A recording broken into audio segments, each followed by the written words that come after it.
Mientras la pandemia de coronavirus COVID-19 avanza, las economías mundiales se preparan para una gran recesión, pero no sería la primera. Aquí te presentamos algunas de las crisis económicas que marcaron la historia. La Gran Depresión de los 30 comenzó con el conocido crash financiero de 1929 y dio paso a la Gran Depresión durante los años 30. La llamada Gran Depresión se originó en Estados Unidos y rápidamente se extendió a casi todos los países del mundo. El comercio internacional descendió entre 50% y 66%, mientras que el desempleo en Estados Unidos aumentó a 25% y en algunos países alcanzó el 33%. La crisis del petróleo de 1973.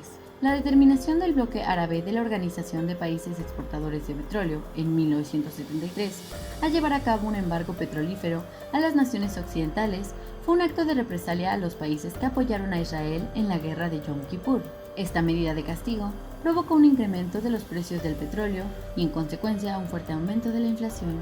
La crisis de las deudas de los 80. El alza de precios del crudo durante la década de los 70 se convirtió en préstamos a países en desarrollo, principalmente latinoamericanos. Sin embargo, el súbito repunte de las tasas de interés en Estados Unidos y el mundo a principios de los 80 generó que los países deudores se encontraran al borde de la suspensión de pagos, de la que tardarían casi una década en superar.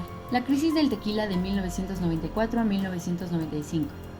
Desde enero de 1994, México experimentó una secuencia de acontecimientos adversos que propiciaron un creciente clima de incertidumbre, lo que en diciembre llevó a un ataque especulativo que redujo el nivel de reservas internacionales con que contaba el país de 17.000 a 6.000 millones de dólares y llevó al tipo de cambio a una devaluación cercana al 100%. Este colapso financiero fue el primero que puso en cuestión las bondades de la globalización a la cual México se había sumado.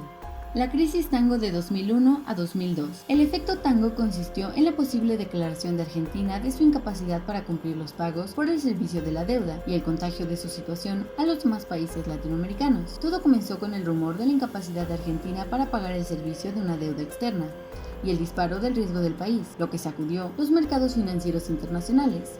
Además, hay que tener en cuenta que Argentina era el mayor emisor de deuda en los mercados internacionales de capital, muy por encima de Brasil y México. La crisis financiera global de 2008 a 2009.